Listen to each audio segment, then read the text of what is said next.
আসসালামু আলাইকুম। সবাইকে শুভেচ্ছা জানাচ্ছি। মাসুম মাহবুব।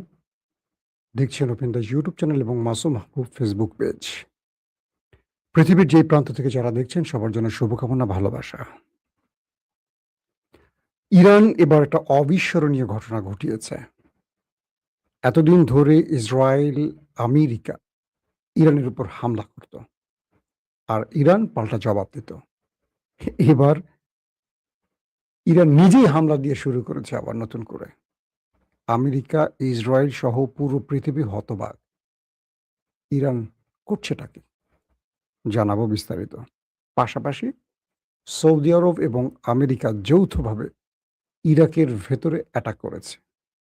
অনেক সেনা হতাহতের খবর পাওয়া যাচ্ছে। অন্যদিকে নতুন করে আবারও উত্তেজনা বাড়ছে মধ্যপ্রাচ্যে, কারণ আরবরা ইরানের ধোলাই খেয়ে এখন আর কোনো বাপ খুঁজে পাচ্ছে না, যে কাকে বাপ বানালে রক্ষা পাবো সেই টেনশনে আছে। দর্শক, এই খবরগুলো দেওয়ার আগে আমি বাংলাদেশ থেকে কয়েকটা গুরুত্বপূর্ণ খবর দিয়ে চলে যাব।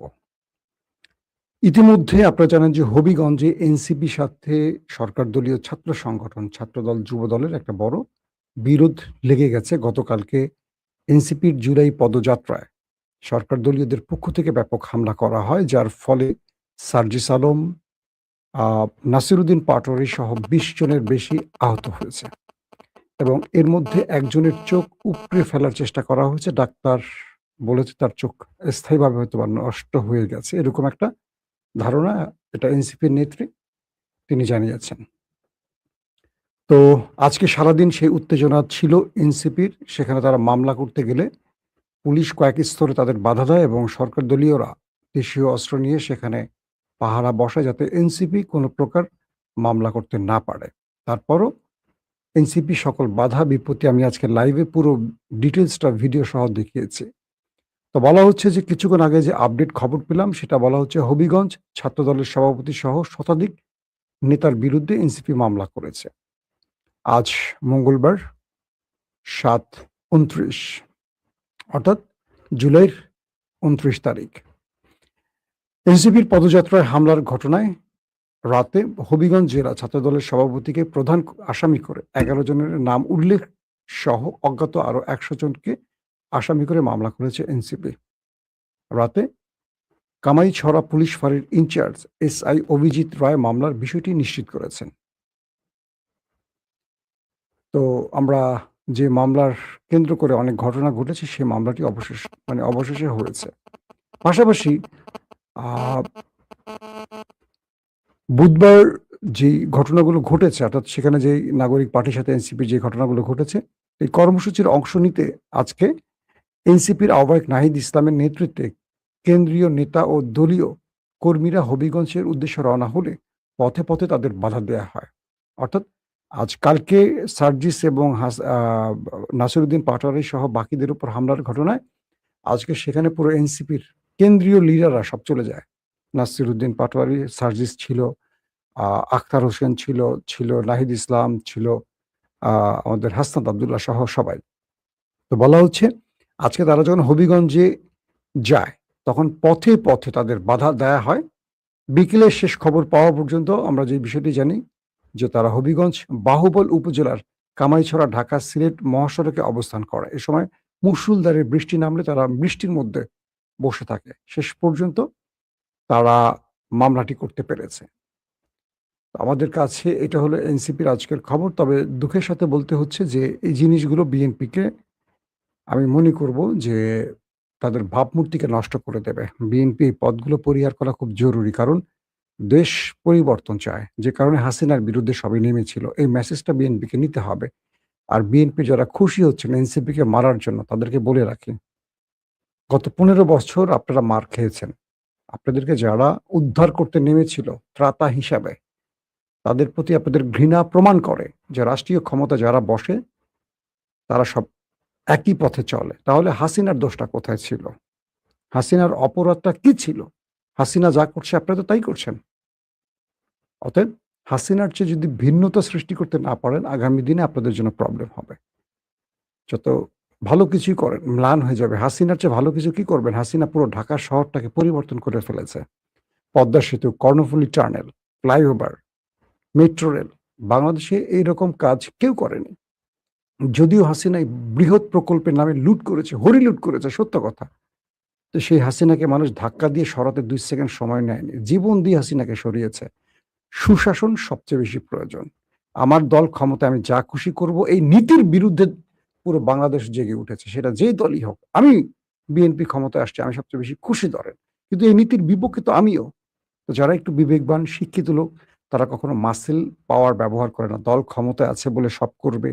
এই নীতির বাইরে আমাদের যেতে হবে। নতুবা বাংলাদেশে আবার বিপ্লব আসবে। সুশাসন বিএনপি তৈরি করতে পারলে বাংলাদেশে বিএনপি শাসন ব্যবস্থা স্থায়ী হবে, এটা হলফ করে বলা যায়। অতএব সুশাসন সবার আগে জরুরি। আরেকটি বাংলাদেশের খবর, শাপলা চত্বর হত্যা মামলায় লতিফ সিদ্দিকী গ্রেফতার হয়েছেন। এই খবরটি আমাদের কাছে আসছে। দর্শক, আমরা আপাতত বাংলাদেশের বাইরে চলে যাই এবার। কিছুক্ষণ আগে আমরা যে খবরটি পেলাম, ইরানের একটি গণমাধ্যমের হিসেব অনুযায়ী জর্দানে কি করেছে, অর্থাৎ একটু হিস্ট্রিটা আপনাদের বলে নিতে হয়। এতদিন ধরে আমেরিকা এবং ইসরায়েল ইরানে অ্যাটাক করত, আর ইরান কি করত, তারা পাল্টা জবাব দিত। এবার ঘটনাটা ঘটছে পুরো উল্টো। যখন আমেরিকা গত ৩-৪ দিন যুদ্ধ বন্ধ রেখে পর্দার অন্তরালে ইরানের সাথে আলোচনা করতে চাইছে কাতার এবং পাকিস্তানের মধ্যস্থতায়, হঠাৎ করে হঠাৎ করে শুধু না, এই প্রথম ইরান আমেরিকার ঘাঁটি টার্গেট করে ম্যাসিভ আকারে অ্যাটাক করেছে। মানে পুরো আক্রমণের পর আমেরিকা, ইসরায়েল সহ পুরো পৃথিবী হকচকিয়ে গেছে। কি করে সম্ভব? ইরান আমেরিকাকে তোয়াক্কাই করছে না যে নিজ থেকে আক্রমণ শুরু করে বসছে। এই প্রথম এমন একটি ঘটনা ইরান ঘটালো যে পুরো বিশ্ব অবাক। নিজ থেকেই আক্রমণ ছাড়া, মানে ইরানে আক্রমণ ছাড়াই ইরান নিজ থেকেই অ্যাটাকটি করেছে। কয়েকটি তথ্য বলছে যে আমেরিকা জর্দানে তাদের ইরানের মার খেয়ে তারা যে দুর্বল হয়ে পড়েছে, তাদের বেস যে ১২টা বাজিয়ে দিয়েছে, তাদের প্রতিরক্ষা ব্যবস্থা, তাদের হ্যাঙ্গার, ড্রোন, যুদ্ধ বিমানের হ্যাঙ্গার, প্রচুর সামরিক বাহিনীর সদস্য হতাহত, সবকিছু মিলে আমেরিকা যে একটা বড় আঘাত খেয়েছে, সেইটার থেকে বাঁচার জন্য তারা ইরানে আক্রমণ বন্ধ করে নিজেকে গোছাবার চেষ্টা করছিল।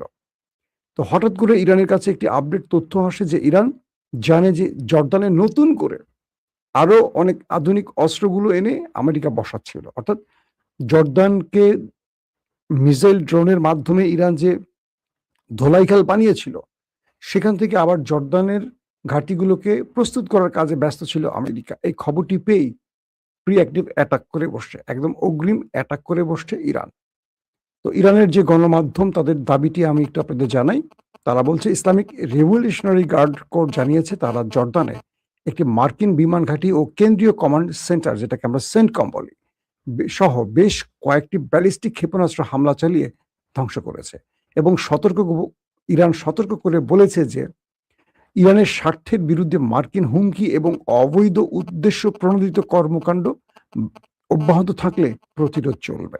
অর্থাৎ ইরানের বিরুদ্ধে আমেরিকা আরেকটি বড় অ্যাটাকের জন্য যে প্রস্তুতি নিচ্ছে, এটাকে অবৈধ কর্মকাণ্ড হিসেবে ইরান চিহ্নিত করছে। আইআরজিসির মহাকাশ বাহিনী, এক অ্যারোস্পেস যেটাকে আমরা বলি, এক বিবৃতিতে এই হামলার ঘোষণা দিয়ে বলেছে শিশু হত্যাকারী মার্কিন সেনাবাহিনীর আগ্রাসী কর্মকাণ্ডের জবাবে এই হামলা চালানো হয়েছে। আইআরজিসি বলছে যতদিন পর্যন্ত ইসলামী প্রজাতন্ত্র ইরানের বিরুদ্ধে হুমকি অব্যাহত থাকবে এবং আমাদের স্বার্থের বিরুদ্ধে মার্কিন বাহিনীর অবৈধ ও বিদ্বেষপূর্ণ কর্মকাণ্ড চলতে থাকবে, ততদিন ইরানের প্রতিরোধও অব্যাহত থাকবে। মার্কিন কর্মকর্তাদের হুমকি এবং আমাদের স্বার্থের বিরুদ্ধে অবৈধ হস্তক্ষেপ অবশ্যই বন্ধ করতে হবে। আমেরিকাকে ইরান স্পষ্ট এই বার্তাটি দিয়ে দিল যে তোমরা আমাদের বিরুদ্ধে প্রকাশ্যে হোক আর গোপনে হোক যা কিছু করো আমরা জানি, এবং আমরা তোমাদের প্রতিহত করতে সদা প্রস্তুত আছি। দর্শক, ইরানের আরো খবর দিব, গুরুত্বপূর্ণ আরো খবর আছে। আমরা একটু ইরাকের খবর থেকে ঘুরে আসি। ইরানি গণমাধ্যম আরো বলছে যে পশ্চিম ইরানের একটি হাসপাতাল, তাদের অনেক আহত আসছে। কি ঘটনা হয়েছে সেটা বুধবার ইরানি গণমাধ্যমের খবর অনুযায়ী ইরাকের অভ্যন্তরে মার্কিন সৌদি বিমান হামলায় আহত বেশ কয়েকজন ইরাকিকে চিকিৎসার জন্য ইরানে স্থানান্তর করা হয়েছে। বোঝেন অবস্থা কি? ফার্স্ট নিউজ এজেন্সি জানিয়েছে ইরানি রেড ক্রিসেন্টের সমন্বয় আহতরা ইরাকের সাথে খোস রাবি সীমান্ত দিয়ে ইরানে প্রবেশ করে এবং সেখান থেকে তাদের পশ্চিম ইরানের একটি হাসপাতালে স্থানান্তর করা হয়। মার্কিন সেন্টকম জানিয়েছে যে মার্কিন ও সৌদি বাহিনী ইরাকে ইরান সমর্থিত গোষ্ঠীগুলোর সঙ্গে যুক্ত লক্ষ্যবস্তুতে যৌথভাবে সুনির্দিষ্ট হামলা চালিয়েছে। তারা আরো জানায় এই অভিযানে এমন স্থানগুলোকে লক্ষ্যবস্তু করা হয়েছিল যেগুলো মার্কিন বাহিনী এবং সৌদি জ্বালানি অবকাঠামোর উপর হামলার সঙ্গে জড়িত। সৌদি আরব বলছে ইরাকি ভূখণ্ড থেকে দেশটির পেট্রোলিয়াম স্থাপনাগুলোতে হামলার জবাবে জাতিসংঘ সনদের 51 নং অনুচ্ছেদ অনুযায়ী আত্মরক্ষার্থে এই হামলা চালানো হয়েছে। রিয়াদ সতর্ক করে দিয়েছে যে ইরান সমর্থিত গোষ্ঠীগুলো আরো হামলা চালালে তারা কঠোর সামরিক ব্যবস্থা নেবে। প্রধানত ইরান সমর্থিত শিয়া সশস্ত্র গোষ্ঠীগুলোর জোট পপুলার মোবিলাইজেশন ফোর্সের PMF নিশ্চিত করেছে যে হামলায় তাদের বেশ কয়েকটি সদর দফতর ক্ষতিগ্রস্ত হয়েছে। এতে তাদের অন্তত 20 জন সদস্য নিহত এবং 32 জন আহত হয়েছেন এবং ব্যাপক ক্ষয়ক্ষতি হয়েছে। এটি আজকে ইরাকের উপর আমেরিকা এবং সৌদি আরবের যৌথ হামলার খবর আপনাদেরকে দিলাম। বিষয়টা হলো যে অবশেষে সৌদি আরব হামলা করার সাহস করলো আমেরিকাকে সাথে নিয়ে, এবং তারা বলছে যে তারা ইরানের বিচ্ছিন্ন গোষ্ঠীগুলোর উপর অ্যাটাক করেছে। কিন্তু দুঃখজনক হলো সত্য যে ইরাক সরকার, মার্কিন পুতুল যে নতুন সরকার, তারা নীরবে দেখেছে অন্য দেশ থেকে তাদের উপর হামলার ঘটনাটি। প্রশ্ন হলো যদি ইরাক থেকে সৌদি এবং সৌদিতে অ্যাটাক করলে পাল্টা জবাব দেয়া বৈধ হয় সৌদি আরব বা আমেরিকার জন্য, তাহলে ইরানে যারা আক্রমণ করছে আরব দেশ ব্যবহার করে, তাহলে ইরান তাদের উপর হামলা করবে, এটি তো স্বাভাবিক।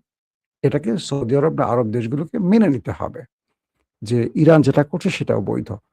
দর্শক, পাশাপাশি জর্দানে একটি মার্কিন ঘাঁটিতে আবারও ক্ষেপণাস্ত্র হামলার কথা জানিয়েছে। পাশাপাশি মার্কিন প্রেসিডেন্ট ডোনাল্ড ট্রাম্প এই হামলার পাল্টা জবাব দেওয়ার ঘোষণা দিয়েছেন। তার মানে আজ রাতে আমেরিকা ইরানে বড় আক্রমণ চালাবে, এটি ধারণা করা যেতে পারে।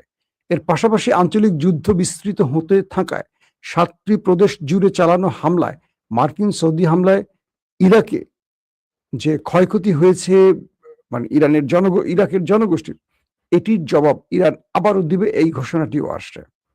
আবার রয়টার্সের প্রতিবেদন অনুযায়ী সামুদ্রিক নিরাপত্তা সংস্থা আমব্রে ঘটনাটির প্রাথমিক মূল্যায়নের বরাত দিয়ে জানিয়েছে যে মিশরের ভূমধ্যসাগরীয় বন্দর দামিয়েত্তায় একটি মার্কিন মালিকানাধীন গ্যাস সংরক্ষণকারী ট্যাঙ্কে ড্রোন আঘাত হেনেছে। ইতিমধ্যে আরেকটি ঘটনা ঘটে গেছে, এটা আজকের ব্রেকিং সংবাদ বলতে পারি। সেটি হলো ইরানের এবার হামলাটি হয়ে গেছে মিশরে, নতুন আরেকটি দেশ সম্পৃক্ত হলো।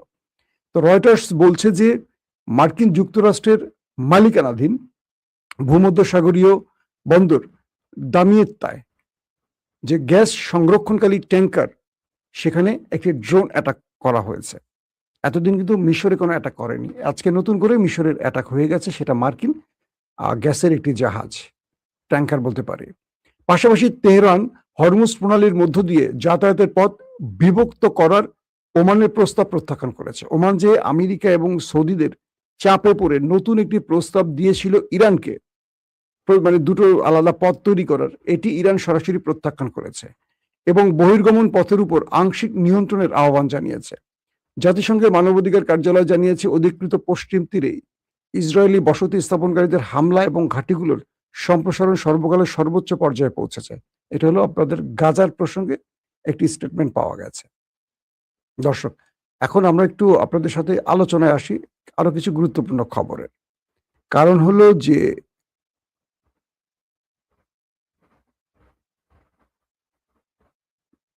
আরেকটি খবর পাওয়া গেছে যে ইরাকে যে হামলাটি হয়েছে, সে হামলায় ইরানের আল-কুদস ফোর্সের 4 জন নিহত হয়েছে। এটি ইরানের একটি গণমাধ্যম জানিয়েছে। তারা বলছে আইআরজিসির 4 সদস্য ইস্পাহান প্রদেশের কাশান শহরের বাসিন্দা ছিলেন। তো রাতে ইরাকের পবিত্র কারবালা নগরীতে পরিচালিত মার্কিন সৌদি আগ্রাসনের 4 জন সৈন্য শহীদ হয়েছেন, তারা এটি নিশ্চিত করেছে ইরানের। তার মানে সৌদি আরবের উপর বড় আক্রমণ হতে যাচ্ছে, আপনার চোখ বন্ধ করে আমরা এখন বলতে পারি। দর্শক, আসেন কয়েকটা গুরুত্বপূর্ণ খবরের বিশ্লেষণে আমরা একটু যাই। সেটা হলো যে নতুন করে মিশরের একটা অ্যাটাকের খবর পাওয়া গেল। আবার সৌদি যে পাল্টা জবাব দিল ইরাকে, বলছে তারা ইরানের স্বার্থ সংশ্লিষ্ট স্থানগুলোতে। আমরা এটুকু বলতে পারি সৌদি এবার ইরানের বড় টার্গেটে পরিণত হতে যাচ্ছে। এবং ইতিমধ্যে হুতি এবং ইরাক থেকে ইরান সমর্থিত গোষ্ঠীগুলো সৌদি আরবের আরামকো সহ বেশ কয়েকটি তেল কূপে যে অ্যাটাক করেছে, এটার জবাবে ইরান এবার আরো বড় প্রতিশোধ নিতে যাবে। তবে ইরান হয়তোবা তাদের নামে অ্যাটাকটি করবে না। তারা হয়তো হুতিদের ব্যবহার করবে, অথবা ইরাকে যেহেতু পাল্টা হামলা হয়েছে, ইরাক থেকেই মূলত ইরান হয়তোবা পাল্টা অ্যাটাকটি চালাবে। অন্যদিকে কাতার, পাকিস্তান এখনো চেষ্টা করছে মধ্যস্থতা চালাবার জন্য।